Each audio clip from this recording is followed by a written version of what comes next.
First year का lesson number 8 book 1 chapter number 8 the Gulistan of Saadi, इसको हम पढ़ेंगे। और इसके टेक्स्ट में हमने बेसिकली 5 चीजें जो हम फोकस करेंगे। सबसे पहले डेफिनेटली इसकी ट्रांसलेशन,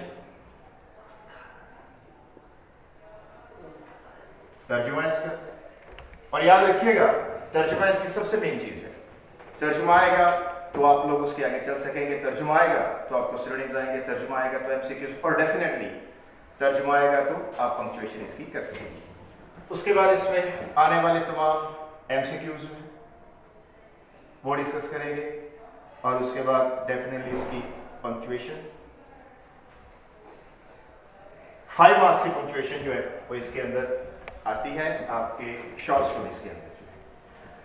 लेसन है हमारा द गुलिस्तान ऑफ सादी बुक 1 फर्स्ट ईयर, ये सारी शॉर्ट स्टोरीज हैं लेसन नंबर 1 से लेकर लेसन नंबर 15 तक। तो इससे जो पहला कॉन्सेप्ट पढ़ता है बच्चे को वो ये कि शायद ये कोई शॉर्ट स्टोरी है द गुलिस्तान ऑफ सादी। तो सबसे पहले हमने इस चीज को क्लियर करना बेटा कि ये शॉर्ट स्टोरी नहीं है, ये बुक का नाम है, और इसके जो मुसन्निफ है, ऑथर है, वो शेख सादी है। सबसे पहले थोड़ा सा पूरा एक ब्रीफ सा इंट्रो हम बुक के बारे में और उसके ऑथर के बारे में देंगे, उसके बाद फिर उससे आगे चलेंगे। शेख सादी इनका पेन नेम है, ये असल नाम इनका नहीं है। असल नाम इनका मुस्लिहुद्दीन है, पूरा नाम इनका इनकी कुनियत के साथ भी है अबू मोहम्मद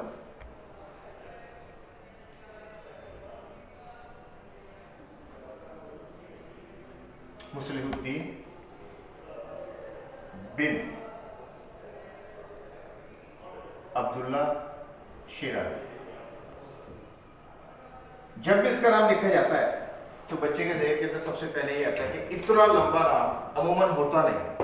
तो ये प्रीवियस था लोग अपने नाम के साथ अपनी कुनियत भी मेंशन किया करते थे, कुनियत, और उसके साथ साथ जिस जगह की वो पैदाइश है उसको भी साथ में मेंशन करते थे। शिराज के बेसिकली ईरान का शहर है, वहां ये पैदा हुए थे, और उस वक्त ऐसे ईरान एग्जिस्ट नहीं करता था, फार्स था। ये 1210 इनकी डेट ऑफ बर्थ है और 1292 इनकी जो तारीख वफात है। इसके अंदर राइटर्स को थोड़ा सा हाँ मैं कोई 1291 भी कहता है, और इस इनकी डेट ऑफ बर्थ के अंदर भी जो है थोड़ा सा ये हमारा वो नहीं है। 13th सेंचुरी के शेख सादी जो है ये one of the greatest thinkers and philosophers, और इसको यूनानिमसली एक्सेप्ट किया जाता है पूरी दुनिया के अंदर। इनको यूनिवर्सल फेम जो है वो नसीब हुई, और इन्होंने बहुत सी किताबें जो है वो तस्नीफ की हैं, जिनके अंदर सबसे ज्यादा शोहरत इनकी इन 2 किताबों को जो है वो मिली है। एक गुलिस्तान सादी, यहाँ होगा गुलिस्तान सादी जो है, और दूसरी जो है बोस्तानी सादी के नाम से जो है वो मशहूर हुई है। बोस्तानी सादी वो पोइटिकल है सारी, उसके अंदर सारी जो है शायरी है, एपिक वर्स है, बहुत लेंथी पोएम्स हैं उसके अंदर जो है। जबकि गुलिस्तान जो है ये सारी प्रोस के अंदर है, ये नसर फॉर्म के अंदर है, छोटी छोटी इसके अंदर स्टोरीज है, ज्यादातर ये नसर की शक्ल के अंदर है। अब गुलिस्तान ऑफ सादी के अंदर बेसिकली है क्या, इसके अंदर कहानियां हैं। अब शायद इनके अंदर ये सवाल पैदा हो कि कहानियों की बुनियाद के ऊपर इस किताब को इतनी शोहरत क्यों मिली। उसकी वजह यह है कि ये कहानियां जो लिखी गई हैं बहुत इंटेंसिव, डीप और कीन इंसानी फितरत, उसका दूसरे रिलेशंस के साथ, दूसरी चीजों के साथ जो इंटरेक्शन है, जो उसके जो मामलात हैं, उसकी कीन ऑब्जर्वेशन के बाद उसके निचोड़ को इन कहानियों के अंदर जो है वो प्रेजेंट किया गया है। अब मजीद थोड़ा सा शेख सादी के बारे में, ये जो इनकी किताब है द गुलिस्तान ऑफ सादी जो है, इसके बारे में थोड़ा सा आपको बता दूं कि इस वक्त भी ये दुनिया की 100 इस वक्त जो बेस्ट बुक्स हैं उनमें से एक इसको कंसिडर जो है वो किया जाता है। अब हम अपना टेक्स्ट जो स्टार्ट करेंगे, लेकिन उससे पहले जो है एक बहुत इंपॉर्टेंट और बुनियादी सी बात हुई है कि जब भी अपने तर्जुमा करना है तो बच्चों की एक आदत होती है, वो 2-3 वर्ड्स पढ़े और उसका तर्जुमा कर दिया, फिर आगे 2-3 वर्ड्स पढ़े उसका तर्जुमा किया। ऐसे आपने नहीं करना। 2 लैंग्वेजेस जो होती हैं, एक आपकी टारगेट लैंग्वेज है, एक आपकी नेटिव लैंग्वेज है, दोनों का जो स्ट्रक्चर होता है वो पैरेलल नहीं होता, वो मुतवाज़ी नहीं होता। एक छोटे से फिक्र से आपको समझाता हूँ। फॉर एग्जाम्पल हम यहाँ पर लिखते हैं शी टीचेस अस, और हम इसका तर्जुमा करते हैं कि वो हमें पढ़ाती है। अब इंग्लिश का अगर स्ट्रक्चर देखें, सबसे पहले यहाँ पर क्या है बच्चों, यहाँ पर सब्जेक्ट है, उसके बाद आपके पास क्या है, वर्ब है, और एंड में आपके पास क्या है, ऑब्जेक्ट है। उर्दू के अंदर ऐसा नहीं है। उर्दू में यहां देखें, सबसे पहले आपके पास क्या है, सब्जेक्ट है, उसके बाद आपका क्या है, ऑब्जेक्ट है, फिर एंड में आपका जो वर्ब आता है। अब देखें स्ट्रक्चर के अंदर ये बेसिक फर्क है। इस तरह जैसे जैसे सेंटेंस लेंथी होता जाएगा वैसे वैसे स्ट्रक्चर के अंदर फर्क आता जाता है। हमें ये फर्क पता होना चाहिए, तर्जुमा हमारा बामुहावरा होना चाहिए। जितना तर्जुमे के अंदर रब्त होगा, जितना तर्जुमा बामुहावरा होगा, उतने ही मार्क्स आपको ज्यादा मिलेंगे। और ये भी याद रखिएगा, आपके फर्स्ट ईयर के अंदर जो है ये सबसे छोटा सवाल है जिसके सबसे ज्यादा मार्क्स है। 15 मार्क्स का ये सवाल आता है और इसके अंदर student can be granted up to 14 marks. तो तर्जमे को आपने बहुत ज्यादा फोकस करना है। मैं साथ में ये भी कोशिश करूंगा कि तर्जमा यहाँ पे लिखूं, खासतौर पे पहला पैराग्राफ जो है वो ये के बाद से थोड़ा सा मुश्किल है, मैं साथ साथ इसको ट्रांसलेट जब करता जाऊंगा, लिखता भी जाऊंगा, आप बच्चों देखते रहना साथ साथ, और सीखना है कि कैसे हम तर्जमा व मुहावरा जो है वो कह सकते हैं। ठीक है,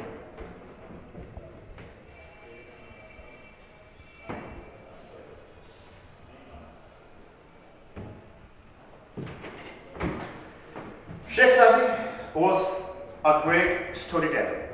शेख सादी एक अजीम दास्तान गो थे। जैसे मैंने अभी आपको बताया ना कि बेसिकली सारी इसके अंदर स्टोरीज हैं। तो स्टोरीज के मकबूल होने में जो स्टोरी टेलर है, जो कहानी गो है या दास्तान गो है, उसका अंदाज बहुत ज्यादा जो है वो मैटर करता है। शेख सादी एक अजीम दास्तान गो थे। He speaks to all nations। वो तमाम कौमों से मुखातिब होते हैं। अब ये है इसका लफ्ज़ी तर्जुमा।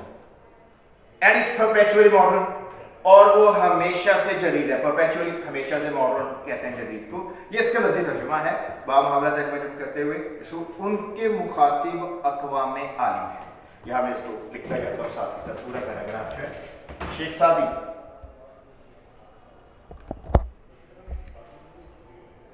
एक अजीम दास्तान को थे। उनके मुखातिब अक़वाम आलिम हैं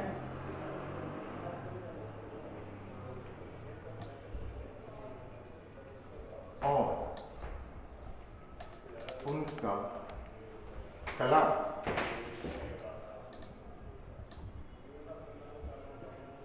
हमेशा से तरो ताज़ा है।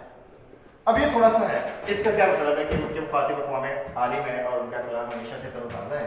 इसको हम इंग्लिश के अंदर, ये आगे वर्ड आएगा भी, एक वर्ड यूज करते हैं, यूनिवर्सैलिटी, आफाकियत, हमागिरियत। Now what does that mean कि आफाकियत है, यूनिवर्सल है? इसका मतलब ये है कि शेख सादी जो कहानियां सुनाते हैं वो बियॉन्ड स्पेस एंड टाइम है। यानी कि उन्होंने जो लेसन दिया, जो अखलाकी सबक दिया, वो आज भी वैलिड है। और तमाम दुनिया, चाहे वो कोई जो है वो अमेरिका का रहने वाला है, चाहे वो कोई हिंदुस्तान का रहने वाला है, कोई दुनिया का कोई भी किसी भी मजहब से बिलोंग करने वाला, किसी भी जुबान से ताल्लुक रखने वाला कोई भी फर्द है, वो इससे इत्तफाक करता है कि बिल्कुल ठीक है, ऐसा होना चाहिए। याद रखिएगा, हर फिलॉसफी को, हर इखलाकी सबक को दुनिया का हर शख्स एक्सेप्ट नहीं करता। यही वजह है कि बहुत कम लोग होते हैं जिनको आफाकी शोहरत नसीब होती है। फॉर एग्जाम्पल, मैं इस आपको समझाने के लिए, शेक्सपियर ने 16वीं सेंचुरी में ड्रामा लिखा किंग लियर, बहुत मशहूर हुआ। उसकी थीम थोड़ी सी वजह से ये है कि एक बादशाह होता है, वो अपनी जायदाद जो है या अपनी सल्तनत जो है अपनी दो बेटियों में तकसीम कर देता है। लेकिन जायदाद तकसीम करने के बाद उसको बड़ी अजीब सी बात उसके ऑब्जर्वेशन के अंदर आती है कि वही बेटियां जो उसके एक एक बात पर जानिसारी के दावे करती थी, जो उसके साथ होती थी, उसकी खुशी में बढ़ चढ़कर हिस्सा लेती थी, उसके गम में सबसे आगे होती थी, उन्होंने एकदम उसको बिल्कुल वैल्यूलेस कर दिया। उसकी अहमियत बिल्कुल खत्म हो गई। अब देखें, ये 16वीं सदी के अंदर एक इंग्लिश सिनेरियो के अंदर ड्रामा लिखा गया है, और ये आज यहाँ पाकिस्तान, इवन इंडिया, इवन दुनिया की हर जगह 21वीं सदी के अंदर ये मॉरल लेसन वैलिड है कि वो पेरेंट्स, वो वालिदैन जो अपनी जायदाद अपने बच्चों के नाम कर देते हैं, फिर वही वालिदैन अपने बच्चों के ऊपर जो वो बोझ बन जाते हैं। इसे बच्चे यूनिवर्सलिटी कहते हैं, बियॉन्ड स्पेस एंड टाइम, कि पहले भी आज भी, यहां भी, इंग्लिस्तान के अंदर भी, हिंदुस्तान के अंदर भी, दुनिया की हर जगह वो जो इखलाकी बात बताते हैं, वो जो एक सबक देते हैं, वो बिल्कुल मनो अनवैलिड होता है। इससे मुराद ये है एक उनके मुखातिब अक़वाम आलम है और उनका कलाम यानी उनकी कहानियां आज भी आप पढ़ें। इवन ये जब मैं फर्स्ट पैराग्राफ यहाँ पर नरेट करूंगा उसका जो लेसन मिलेगा आप लोग भी इससे इत्तफाक करेंगे कि वाकई उन्होंने बिल्कुल ठीक कहा। चाहे जाए कि ये बात 800 साल पहले या 700 साल पहले जो की गई है, 13th सेंचुरी की ये फिलोसोफर है।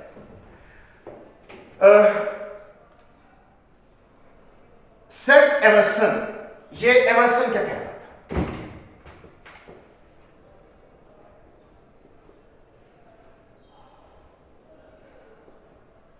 याद रखिएगा किसी के बारे में जब कमेंट्स किए जाते हैं तो डिपेंड ये करता है कि वो जो कमेंट्स करने वाला कौन है, वो कितनी बड़ी अथॉरिटी है। एमर्सन 19th सेंचुरी का बहुत बड़ा एक फिलोसोफर है, पूरा इसका नाम है रॉल्फ वैल्डो एमर्सन। 19th सेंचुरी, ये एक पोएट भी है और ये लेक्चरर भी था और इसने उस वक्त एक बहुत ही अहम जो है एक मूवमेंट थी इनके मुल्क के अंदर, उसको इसने लीड भी किया था। इसी के नाम से एमर्सन कॉलेज बड़ा मशहूर है, वो इसी के नाम पर जो है वो रखा गया। ये एमर्सन का कहना था। He thought of the Gulistan as one of the Bibles. He thought, उसने सोचा गुलिस्तान को यानी इस किताब को जो है as one of the Bibles of the world, कि ये दुनिया की बाइबल आप जानते हैं इंजील को कहते हैं, दुनिया की इंजीलों में से एक है। ये लफ्ज़ी तर्जुमा है, इसको मजीद थोड़ा सा मैं क्लियर करता हूँ। याद रखिएगा Bible with capital B and with small B it means different. अगर आप इसको बड़े बी के साथ लिखते हैं तो ये होगा इंजील। याद रखिएगा अगर आप इसको स्मॉल बी के साथ लिखते हैं फिर ये होगा इल्हामी किताब। कोई भी इल्हामी किताब वो जो वही के जरिए आती है, जो रिवील्ड बुक्स होती है। तो इसके तरह हम ऐसे नहीं करेंगे कि हम ये दुनिया की इंजीलों में से एक है, ऐसा कुछ भी नहीं होगा। हम तर्जुमा से करेंगे कि उनके ख्याल में ऐसे ही थॉट ऑफ द गुलिस्तान, उनके ख्याल में गुलिस्तान दुनिया की इल्हामी किताबों में से एक है। अब इस सोचने की वजह क्या है कि आखिर उसने इसको इल्हामी किताब का दर्जा दे दिया। वो आगे इसकी रीजन भी बयान करता है। For he found in it the universality of moral law. Universality मैंने अभी आपको एक्सप्लेन कर दिया। एक छोटी सी बात हम आपको साथ में छोटे छोटे ग्रामर के टिप्स जब देखे जाएंगे, आपने इनको याद करना, आपके नोट्स बनाने सेकंड ईयर के अंदर आपके बहुत काम आएंगे। एंट्री टेस्ट के अंदर आपके बहुत ज्यादा काम आएंगे क्योंकि वहां पर एंट्री टेस्ट के जब ये आपकी सेकंड ईयर के एनुअल की एग्जामिनेशन खत्म होगी उसके फौरन बाद टाइम बहुत कम होता है, आपने अपेयर भी होना होता है, फिजिक्स केमिस्ट्री की भी तैयारी करनी होती है। इन पॉइंट्स को आप लोग फहरिस्त के साथ एक अलग जगह में एक अलग दस्ते में नोट करते जाएंगे। ये आपकी एंट्री टेस्ट की प्रिपरेशन के लिए बहुत ज्यादा मुफीद होगी। यहाँ पर वो है ही thought of the Gulistan. Now why the Gulistan, the इसके साथ वो क्यों लगा, यहाँ भी देखें द लगाया है। मुझे याद रखिएगा, इसको नोट कर लीजिए, इसको लिख लीजिए, अपने ज़हन में बिठा लीजिए। बुक्स के नेम के साथ डेफिनेट आर्टिकल का इस्तेमाल नहीं होता। बुक्स के नेम के साथ डेफिनेट आर्टिकल का इस्तेमाल नहीं होता सवाए एक्सेप्ट वो किताबें जिनको बहुत ज्यादा शोहरत नसीब है, बहुत ज्यादा जो मशहूर है, जैसे कुरान पाक है तो आप लिखेंगे the Holi Quran, the Bible, the Leviathan. तो ये मशहूर मुशहूर किताबें हैं। द गुलिस्तान सादिक भी मैंने आपको बताया कितनी मशहूर है कि इसको स्टिल जो है द गार्डियन के मुताबिक जो है दुनिया की 100 बेस्ट बुक्स उनमें से इसको एक स्टिल इट इज कंसीडर्ड। अभी देखें 13th सेंचुरी के अंदर लिखी गई है और एमर्सन किस सेंचुरी का फिलोसोफर है, वो 19th सेंचुरी का जो है वो फिलोसोफर है। यहां से भी आपको इसका आइडिया जो होगा। आगे उसकी वजह बता रहा है for he found in it, found उसने पाया, उसको मिले। इन इट, इस इट का प्रोनाउन वापस गुलिस्तान की तरफ है। The universality of moral law, moral कहते हैं इखलाकी को, लॉ जानते हैं कानून को कहते हैं, क्योंकि उससे गुलिस्तान में। अब जब हम इसे तर्जुमा करते हैं, मैं पे आपको लिख के दिखाता हूं, क्योंकि उससे गुलिस्तान में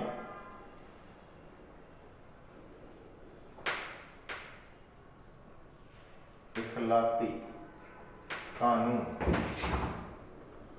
की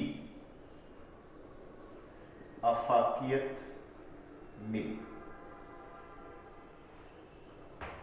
थोड़ा सा इसको जरा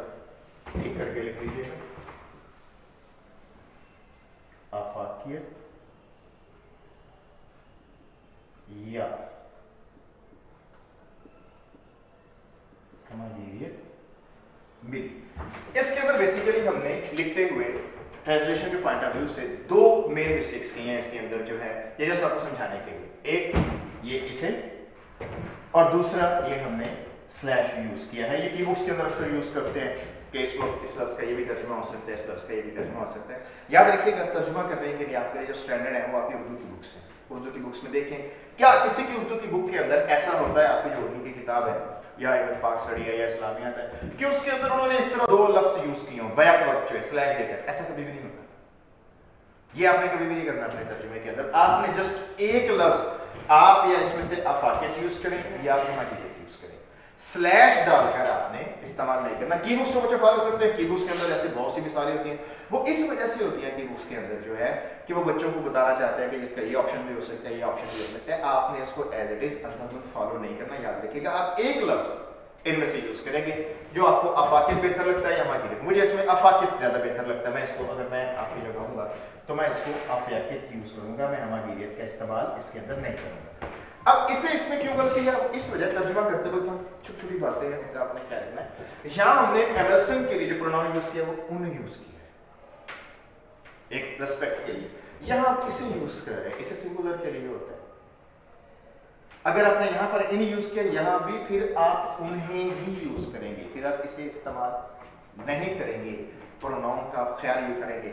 अगर आप वर्ड आप यूज करें तो आप आगे फिर आप कैरी करेंगे। ऐसा नहीं होगा किसी जगह यू के लिए आप लगा दें, किसी जगह यू के लिए तुम लगा दें, ऐसा नहीं करना आप लोगों ने। एक प्रोनाउन जिसको आपने फोकस करना है फिर आप उसी को लेकर आगे चूज करेंगे। अगेन याद रखिएगा ट्रांसलेशन बहुत सेंसिटिव है, बहुत हसास है, 15 मार्क्स कैरी करता है। बामुहावरा होनी चाहिए, बिल्कुल आपके थॉट्स हैं वो क्लियर होने चाहिए ताकि पढ़ते वक्त जो है, और इसके अंदर कटिंग ओवर राइटिंग बिल्कुल भी अलाउ नहीं है। अपने ख्यालात को बिल्कुल जो है आप वाजे करके लिखेंगे। आपके जहन के अंदर पूरा सेंटेंस होना चाहिए कि इस सेंटेंस का आपने बामुहावरा तर्जुमा जो है वो करना है। मैं इसको बार बार आपके सामने आपके जहन के अंदर मैं खुद इसको मिटा रहा हूँ जस्ट आपको समझाने के लिए कि आप लोगों ने बच्चों ये वाली मिस्टेक इसके अंदर नहीं करनी, इस तरह आपने इसको इस्तेमाल नहीं करना। देखो क्या उसे तो इसमें गुलिस्तान लिखे हैं। अब हमने यहाँ ब्रैकेट, अच्छा ब्रैकेट में क्यों यूज करेंगे? ब्रैकेट हम वहां पे यूज करते हैं पहले से वहां पर जहाँ पर हम कोई थोड़ी सी इजाफी मीनिंग जो है वो उनको इस्तेमाल करते हैं जो बुक की लाइन्स के अंदर नहीं होता, वो हम अपनी तरफ से उस लाइन को, उस सेंटेंस को बामुहावरा बनाने के लिए उसको इस्तेमाल करेंगे। और ये भी याद रखिएगा आपने ऐसा भी नहीं करना कि जैसे अफाक है उसके साथ हमागिरियत आके ब्रैकेट में डाल देना। उसको आप कभी भी दो लफ्ज पर अलग जो एक दूसरे के मतवाजी होंगे तर्जुमे के अंदर बच्चों आप लोगों ने इस्तेमाल नहीं करने।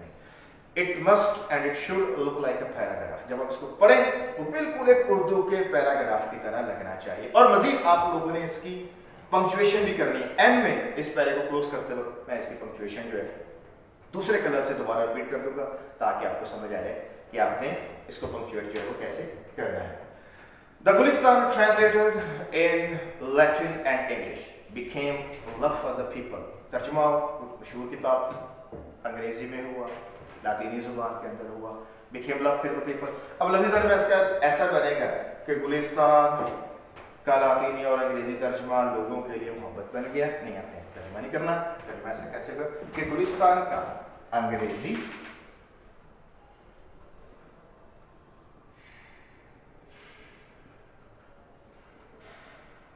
और लातीनी तर्जुमा लोगों में बेहद मकबूल हुआ।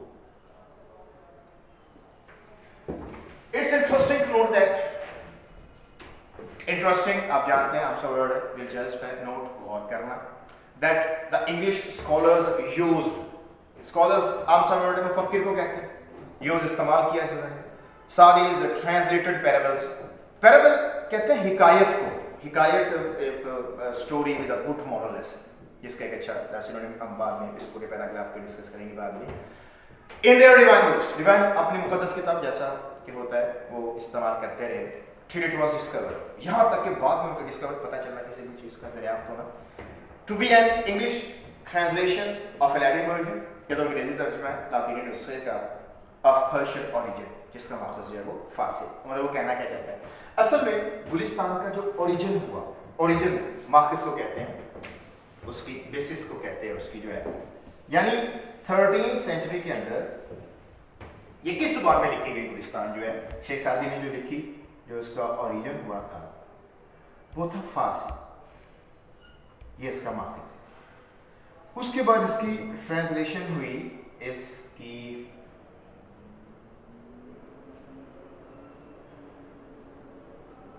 लैटिन जुबान, उसके बाद इसकी अगेन ट्रांसलेशन हुई इंग्लिश की। सबसे पहले ये पर्शियन जुबान के अंदर आई,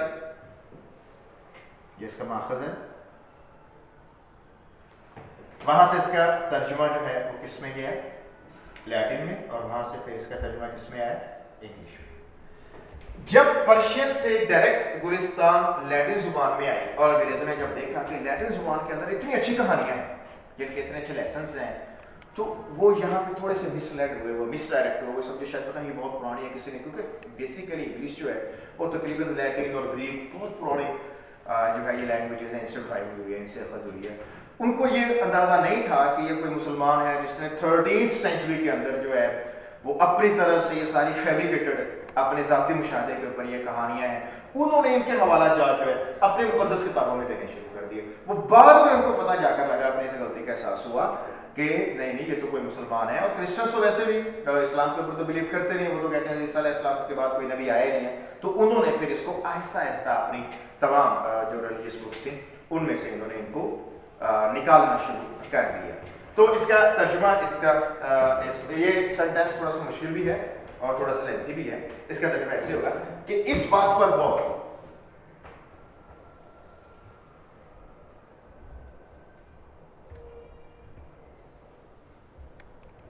दिलचस्पी का हामिल है। It is interesting to note that कि अंग्रेज मुफक्किर का किताब लाएगा इसमें सादी की तर्जुमा शुदा हिकायात में काफ किताब बनाएगा, हिकायात सादी की तर्जुमा शुदा हिकायात। इस बात पर गौर दिलचस्पी कहा मिले कि अंग्रेज मुफक्किर सादी की तर्जुमा शुदा हिकायात अपनी मुक़द्दस किताबों में इस्तेमाल करते हैं।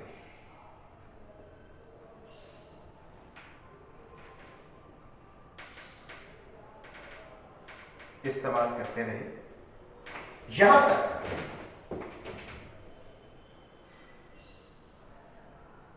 उन्हें मालूम हुआ या पता चला, जो भी लिखना चाहें एक लिखेंगे, जैसे मैंने यहां बयान किया कि गुलिस्तान तो, अब अगेन हम अपनी तरफ से लिख रहे हैं कि गुलिस्तान तो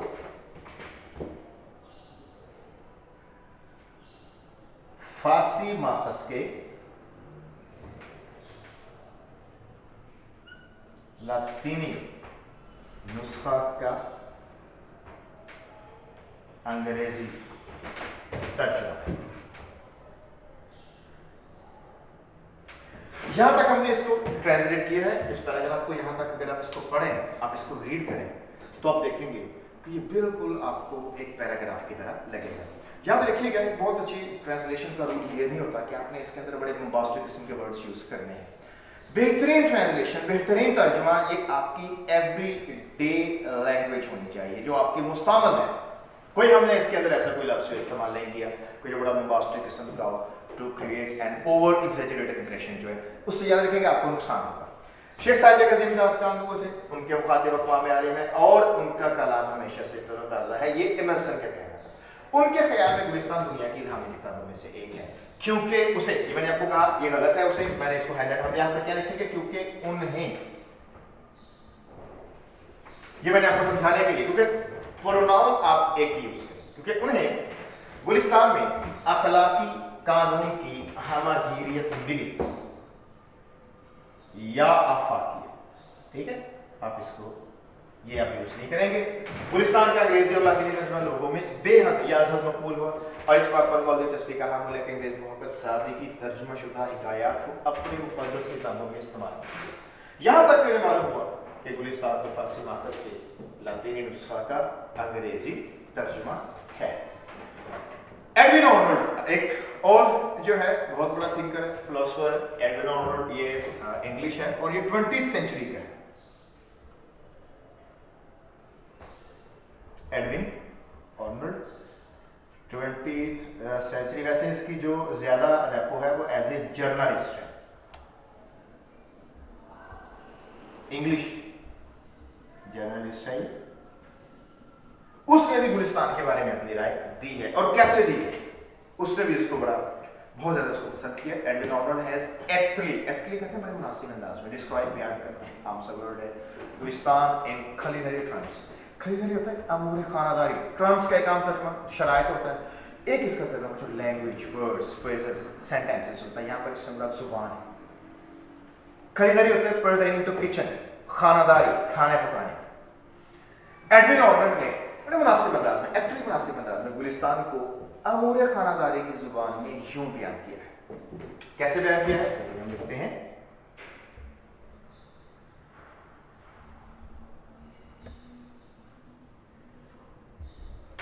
ने गुलिस्तान को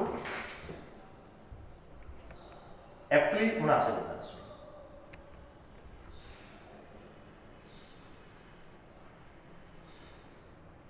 अंदाज में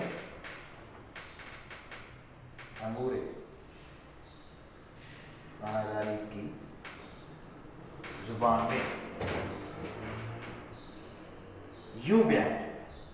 यूं हम अपनी तरफ से लिख रहे हैं तो आप इसमें ब्रैकेट लगा देंगे। कैसे? एन इंटेलेक्चुअल खिलाफ, इंटेलेक्चुअल बहुत सहान आदमी को कहते हैं, फतीन आदमी को कहते हैं। पुलाव आम सब कॉन्टिनेंट डिश है, बासमती राइस और उसके साथ अमूमन चिकन वगैरह डाल के पुलाव जिसको हम कहते हैं। अल्ट्रेरी करी, लिटरेरी आदमी को कहते हैं। करी एक सालन है जो शोरबा है, भी गोश्त और वेजिटेबल्स का होता है। और इसके अलावा जो कबाब और वर्सेटाइल चीज, कबाब आम खाते हैं हम लोग। वर्सेटाइल कहते हैं हम समझाता हूँ what does it mean by multiside.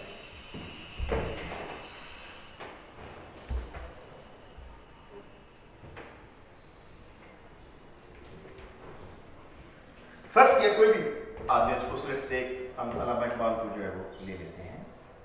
First किया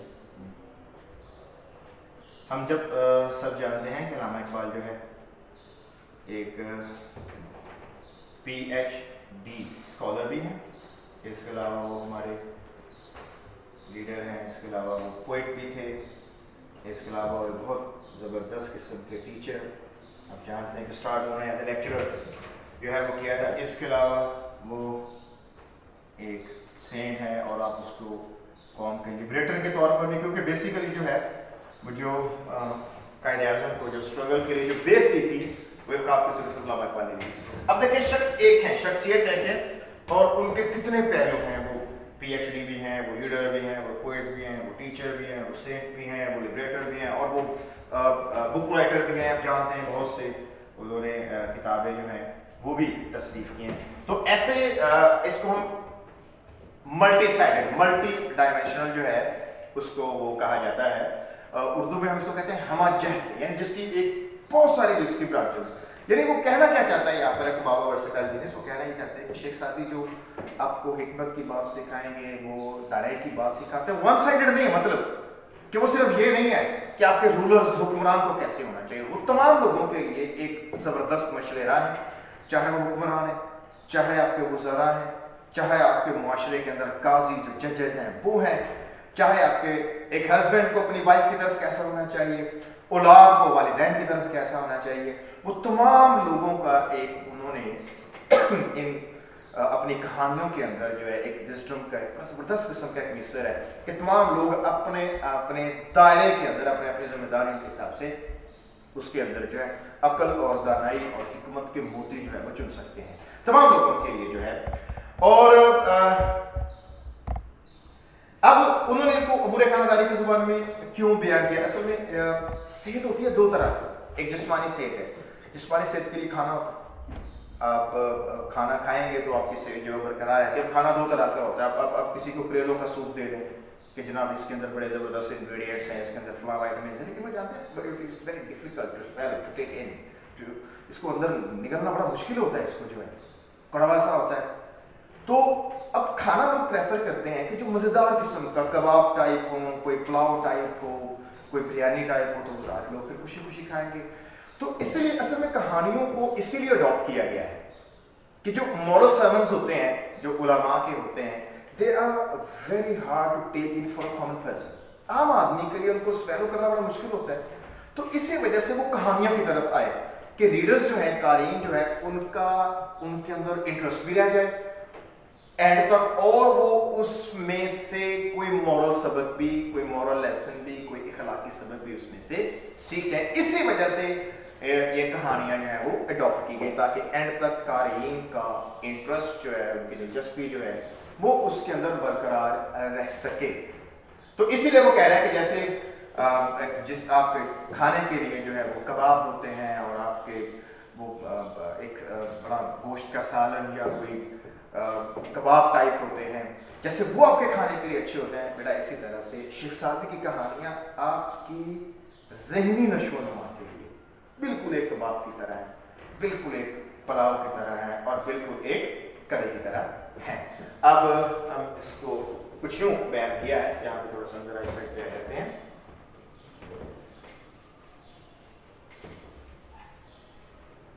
गुलिस्तान एक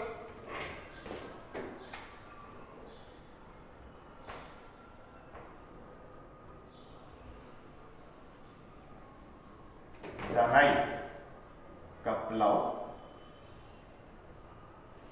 एक अदबी शोरबा, एक अदबी शोरबा और हमा जहद जहानत का कबाब है। हमाजर मैंने अभी आपको समझा दिया, multi sided, multi dimensional. The readers are sure, readers कारीन को कहते हैं श्योर, आप जानते हैं कि आपसे वर्ड है, to enjoy these parables as food for their thought, enjoy महसूस होना, लुत्फ़अंदोज़ होना। अब एक थोड़ा सा हमारा बड़ा मसला है, वो ये है कि बच्चे हमारे जो है वो चूंकि टू मच एम्फेसिस है और इंग्लिश जो है, तो उनकी उर्दू बहुत वीक हो गई है, बहुत से वर्ड्स जो है उनको समझ नहीं आते हैं। अक्सर ऐसे भी होता है, एक बच्चे से कहते हैं पे नंबर, हाँ भी सफ़ा नंबर 34 को उन्हें पता नहीं चलता, सफ़ा नंबर 69 को सर इंग्लिश में बताएं, 34 69 फिर उनको समझ आती है।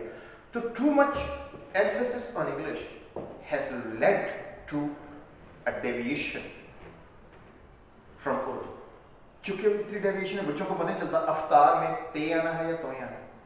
बहुत से जगहों पे बच्चों का ट्रांसलेशन का पैराग्राफ जो है जब वो चेक कर रहे होते हैं, तो इसके अंदर इस किस्म की गलतियां आती रहती हैं। यही वजह है कि हम साथ में, ये तो हमने बिल्कुल चूंकि तर्जुमे की हम लोग आपको एक मशक करवा रहे हैं, तो इस वजह से मैंने पूरा पैराग्राफ जो लिख दिया।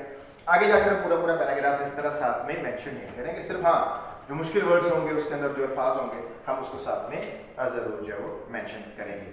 तो अब महजूज होना एक वर्ड जो बिल्कुल ऐसे जैसे महफूज होना वैसे ही आप महजूज होना भी लिख सकते हैं। इसमें हे हलवाई वाली आएगी और उसके बाद इसमें जोए आएगा, इसके अंदर जो है इसमें ज्वाद नहीं आएगा या जे नहीं आएगी, इसके अंदर जो है ये जहन में रहे, ऐसे आएगा महजूज होना,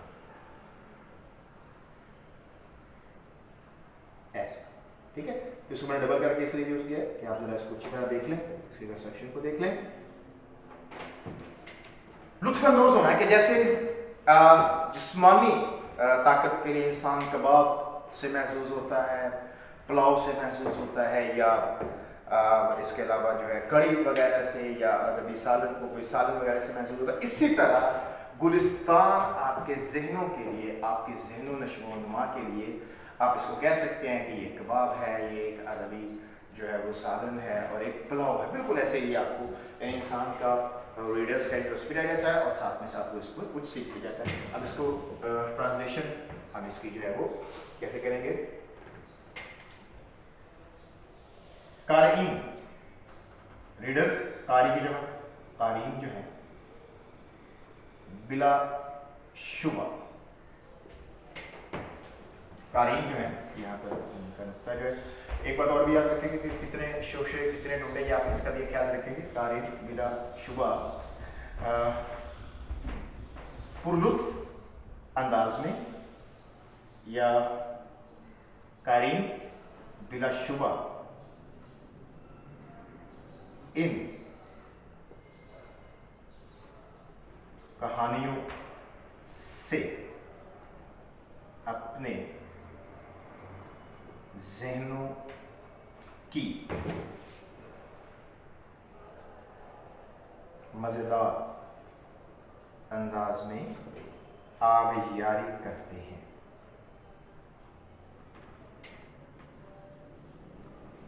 अब हमने यहाँ पे वर्ड महसूस होना इस्तेमाल नहीं किया, वो इसके अंदर फिट नहीं होता। इसको सिंपल हमने मज़ेदार अंदाज में आबियारी करना। आबियारी बेसिकली क्या होता है, किसी चीज को परवान चढ़ाना। आप इसकी जगह आबियारी करने की जगह जिला बख्शते हैं, ये भी यूज कर सकते हैं। जिला इसके नीचे जेर डाल देंगे आप। जिला का मतलब होता है तवानाई, कि जैसे खाना जो जिस्म को तवानाई देता है, इस तरह शेख सादी की कहानियां जो हैं वो आपके जहनों को जो है वो जिला बख्शती हैं। अगेन आप जब आप लोग तर्जुमा करेंगे बच्चों, आप लोग स्लैश का इस्तेमाल नहीं करेंगे, आप लोग कभी भी दो वर्ड्स को इस्तेमाल नहीं करेंगे। हम यहाँ पर इसलिए करते हैं कि आपके पास अल्फाज की एक वैरायटी हो जाए, मुख्तलिफ तनवो हो जाए, आप मुख्तलिफ किस्म के अल्फाज को यूज कर सकें। याद रखिएगा कभी भी की बुक से याद करके तर्जुमा नहीं लिखते होते। जब आपके पेपर्स एनुअल में आते हैं, जब वो चेक हो रहे होते हैं, जब तमाम पेपर्स के अंदर एक ही तरह के अल्फाज आ रहे होते हैं, अगेन यहाँ पर स्लैश देने का मतलब आपको तनवो, अल्फाज का तनवो, वैरायटी ऑफ वर्ड्स, ताकि आपका एक तरह का ना लगे, भेड़ चाल ना लगे कि आप लोगों ने कहीं से रट्टा मारा हो, या दैट यू हैव क्राइम्ड समथिंग, ऐसा कोई इंप्रेशन नहीं मिलना चाहिए। सिंपल सादा वर्ड यूज करें, मुहावरा तर्जुमा करें, कटिंग ओवर राइटिंग से आपने बिल्कुल परहेज करना है। अब हमने स्टार्ट के अंदर कहा था आपसे कि हम आपने इसकी पंक्चुएशन को हाईलाइट करना है, तो ये पंक्चुएटिंग डिवाइस है, कोशिश करें कि आप पंक्चुएट मार्कर से करें। अब हमने तो ये सारा लिखा है बोर्ड मार्कर से, तो हम ऐसा करते हैं कि मैं हमने लिखा ब्लू से है, मैं इसको पंक्चुएट ब्लैक से कर देता हूँ ताकि आपको वो बता दें। शेख सादी एक दास्तान को थे, तो यहाँ पर जो है हम लोग इंग्लिश में डॉट होता है, तो उर्दू में अब ये थोड़ी सी डैश टाइप होता है। उनके मुखातिब अक़वाम आलिम है, और चूंकि और आ गया इसका मतलब उनका कलाम हमेशा से तरो ताज़ा है। यहाँ पर आप कॉमा लगाएंगे क्योंकि ये किसका कहना है, ये इमर्सन का कहना था। यहाँ बात पूरी होगी, तो यहाँ पे ये आप तकमीलिया लगाएंगे। उनके ख्याल में गुलिस्तान दुनिया की इल्हामी किताबों में से एक है। बात आगे जा रही है क्योंकि तो आपकी बुक के अंदर जो यहाँ पर कॉमा वो हम पंक्चुएशन में डिस्कस करेंगे कि ये क्यों लगा, क्योंकि उन्हें इसे इस्तेमाल नहीं करेंगे। गुलिस्तान में अखलाकी कानून की हमागिरियत में यहाँ पर इसको इससे गुलिस्तान का अंग्रेजी और लातिनी तर्जुमा लोगों में बेहद मकबूल हुआ।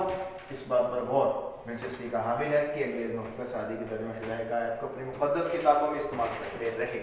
यहाँ तक करें अभी बात अभी जारी है चूँकि कि गुलिस्तान तो फारसी माखज़ के लातिनी नुस्खा का अंग्रेजी तर्जुमा है। एडविन ऑर्डर ने गुलिस्तान को मुनासिब अंदाज में अमूर ख़ानदारी की ज़ुबान में यूँ बयान किया है। ठीक है, अब ये इन्वर्टेड कॉमास आप किससे लगा देंगे,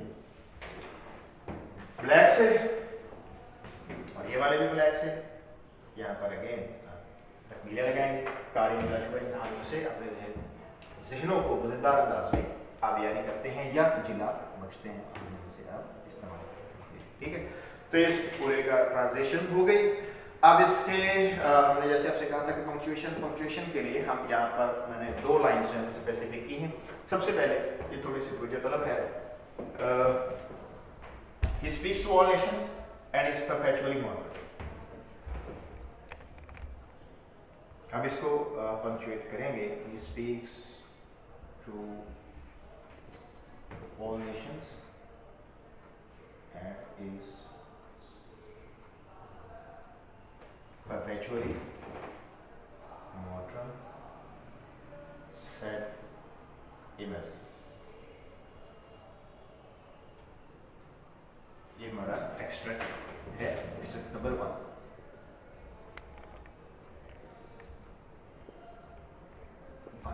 पंक्चुएशन।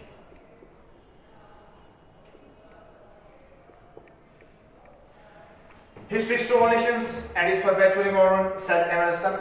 Emerson ने कहा क्या कहा कि उनके मुखातिब अक़वाम आलिम है और वो हमेशा से तरोताज़ा हैं। तो ये डायलॉग है, डायलॉग के ऊपर हम क्या लगाते हैं, इन्वर्टेड कॉमर्स लगाते हैं।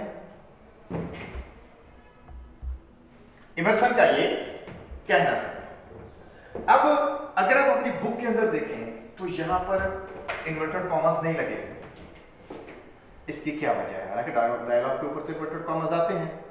इसको मैं आपको एक छोटी सी मिसाल से समझाने की कोशिश करता हूं। अब देखिए जो भी डायलॉग यहाँ से स्टार्ट हो रहा है, तो ये यहाँ पर हम एच इसका क्या कर देंगे, वो क्या ये ब्लैक से कर रहा ताकि आपको समझ आ जाए।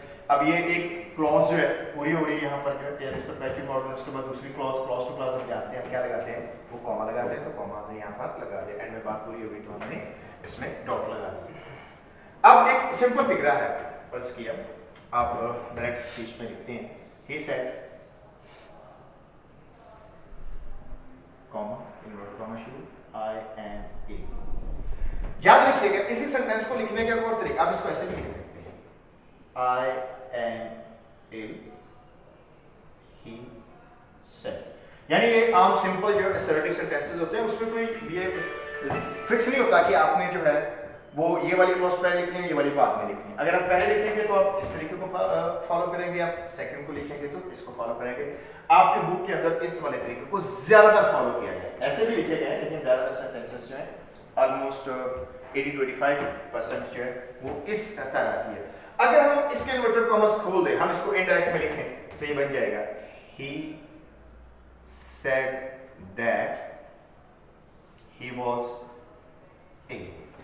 अब तो इन्वर्टेड कॉमर्स नहीं आएंगे क्योंकि हम डायरेक्ट से किसमें आ गए, इनडायरेक्ट में आ गए। सिमिलरली अगर हम इसकी तरतीब को रिवर्स करके ऐसे लिखें, he was ill, he said, अब हम यहां that का इस्तेमाल नहीं, यानी यहां ये वाली स्पीच की हमने इन्वर्टेड कॉमर्स खोले हुए, सेम इधर भी ऐसे ही है, he speaks to all nations and is perpetually modern, यानी कि उन्होंने ऑलरेडी इसके इन्वर्टेड कॉमर्स खोल लिए हैं और जिस तरतीब को थोड़ा सा चेंज कर दिया है। समझ आ गई बात की? तो यहां पर बेटा हम लोग इन्वर्टेड कॉमर्स का इस्तेमाल नहीं करेंगे, ठीक हो गया? ये एमर्सन का कहना था।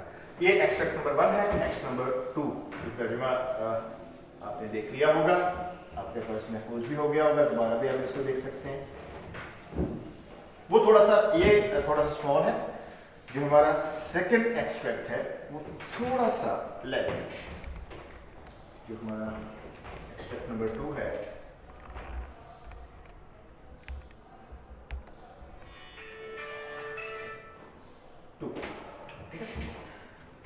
वो है, he thought of Gulistan as one of the Bibles of the world.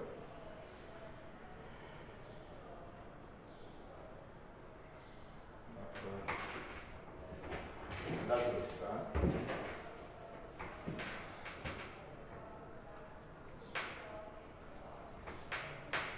As one of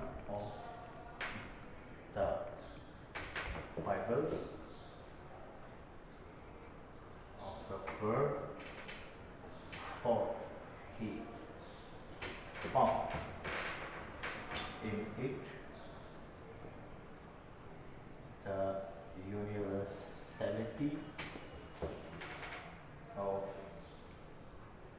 moral law। अब इसको कंप्लीट करेंगे। He thought, उसने सोचा। अब चूंकि यहां से सेंटेंस शुरू हो रहा है, अब ये तो बेसिक सी बात है, हम सारे जानते हैं कि वो फर्स्ट लेटर जो है वो क्या होता है बच्चों, वो कैपिटल होता है। Thought of the Gulistan. अब चूंकि ये बुक का नेम है और जो नेम्स हैं वो आप जानते हैं वो सारे वो क्या होते हैं, वो कैपिटल होते हैं। As one of the Bibles, Bible का यहाँ भी हम कैपिटल नहीं करेंगे क्योंकि इससे बड़ा जनरल सारी यहाँ पे किताबें, as Bible of the world, for से पहले कॉमा, और मैंने उधर बताया था, मैं आपको बताऊंगा यहाँ पे यूज करेंगे, for found in it university of moral law, और इसके अंदर क्या आ जाएगा, ये फुल स्टॉप, क्योंकि ये सेंटेंस कंटिन्यू है तो हम सेंटर में कहीं जो है फुल स्टॉप नहीं लगाएंगे। ये क्लॉज है, दूसरी क्लॉज है। मैट्रिक के अंदर आपने बिल्कुल सरों ने आपको जो टीचर्स नजर आते हैं उन्होंने बेटा आपको पढ़ाया होगा बताया होगा जो कोऑर्डिनेट कंडक्शंस हैं हम यूज करते हैं फैन बॉयज आपने पढ़े हुए ये सिंपल इनके लिए एक्रोनिम है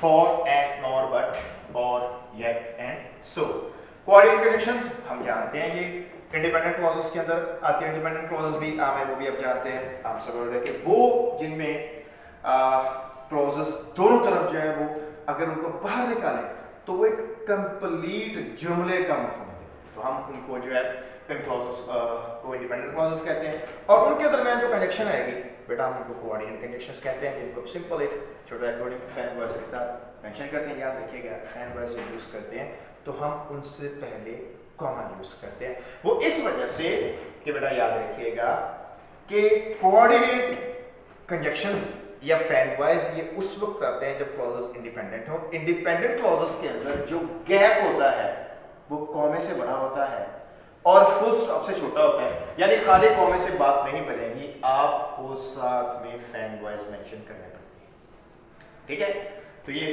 जो दो एक्सट्रैक्ट हैं इसके पंक्चुएशन के हवाले से उम्मीद है बेटा कि आपको इसका तर्जुमा और इसका जो है पंक्चुएशन जो है वो आपको समझ आ गई होगी मज़ीद हमने ये भी कहा था कि हम इसके एमसीक्यू भी डिस्कस करेंगे और इसके अलावा जो है हम इसकी जो सिनोनिम्स है वो भी डिस्कस करेंगे तो वो इंशाल्लाह अगले लेक्चर के अंदर जो है आपको इसी पैराग्राफ के सिनोनिम्स और उनको अटेम्प्ट करने का तरीका भी आपको बताया जाएगा एमसीक्यू टाइप होते हैं और उसके साथ और फर्दर एमसीक्यूज हैं वो